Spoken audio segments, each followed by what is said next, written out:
Hello friends, myself Mrs. Neha Singhai gives you a red carpet welcome in my YouTube channel that's name is Make English Simple with Neha।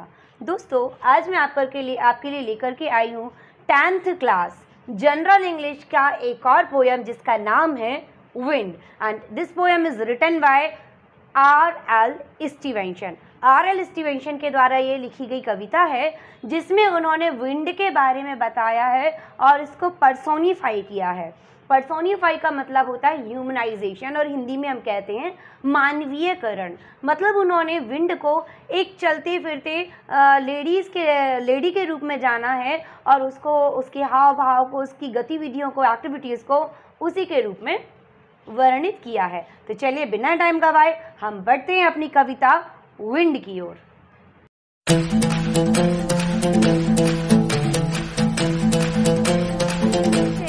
अब देखते हैं कविता wind को। इसके पहले हमें ये जानना ज़रूरी है कि इस पोयम में पूरे के पूरे 3 स्टैंजाज हैं और हर एक स्टैंजा में 6 लाइन्स हैं। तो टोटल कितनी हो जाएंगी लाइन्स? 18। और इन 18 लाइन में से ईच स्टैंजाज में जो लास्ट की 2 लाइन्स हैं जिसको हम कहते हैं कपलेट। क्या बोलते हैं? कपलेट, या हिंदी में हम कह सकते हैं दोहा, वो रिपीटेड है। मीन्स तीनों स्टैंजाज में वही सेम लाइन्स आती हैं और जब कोई भी 2 लाइन बार बार रिपीट होती हैं किसी भी कविता में उसको हम कहते हैं रिपीटिशन या फिर टोटोलॉजी। मतलब जो प्रॉपर टर्म है वो है टोटोलॉजी। तो अब हम बिना टाइम गवाए पढ़ते हैं। I saw you toss the kites on high and blew the words about the sky, and all around I heard you pass like ladies skirt across the grass. Oh wind, oh blowing all day long, oh wind that sings so loud a song. कवि यहाँ पर कह रहे हैं, R.L. Stevenson कहते हैं कि I saw you, मतलब मैंने तुम्हें देखा है। एक्चुअली विंड को नहीं देखा जाता है पर यहाँ पर कवि का कहना है कि मैंने तुम्हें फील किया है, मैंने तुम्हें देखा है। Toss the kites on high, जब पतंगें उड़ती हुई ऊपर आसमान में उछल जाती हैं। And blow the words about the sky, और जब पंछी जो हैं वो स्काई में मतलब आसमान में उड़ते चले जाते हैं। And all around heard you pass, और मैंने तुम्हें अपनी चारों तरफ हर्ड मतलब सुना भी है। यू पास, जब तुम वहाँ से गुजरती हो।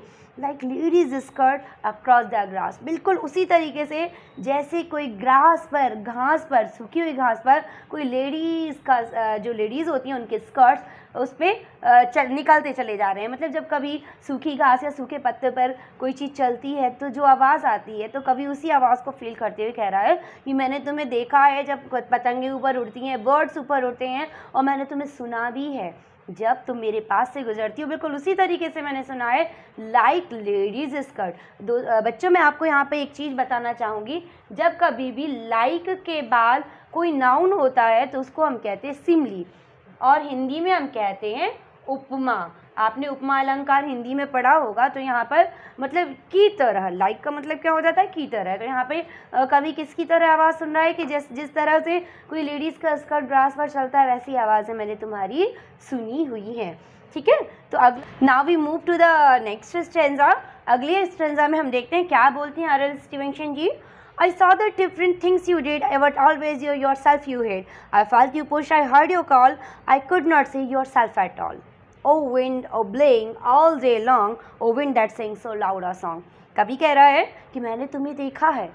I saw मतलब मैंने तुम्हें देखा है। The different things you did, कि तुम किस तरीके से अलग अलग चीज़ों को करते हो। But always you your self you head, लेकिन हमेशा तुम क्या करती हो? खुद को छुपा लेती हो। तो क्या विंड खुद को छुपाती है? नहीं। तो ये जो छुपने छुपाने वाली गतिविधियाँ हैं वो किसकी होती हैं? ह्यूमन्स की। इसीलिए यहाँ पर कहा गया है कि ह्यूमनाइजेशन मतलब पर्सोनिफाई किया गया है। I felt you push, I heard your call, मैंने महसूस किया है कि तुम किसी चीज़ को पुश करती हो। आई हर्ड योर कॉल, मैंने तुम्हारी आवाज़ भी सुनी है। I could not see yourself at all, लेकिन मैंने तुम कभी देखा नहीं है। O wind, O blowing all day long, अरे हवा तुम दिन रात हमेशा चलती रहती हो। O wind that sings so loud a song, और अरे विंड तुम हमेशा एक गीत गाती रहती हो, वो भी लाउड मतलब ज़ोर ज़ोर से। अब हम third and it is the last stanza उसकी तरफ बढ़ते हैं।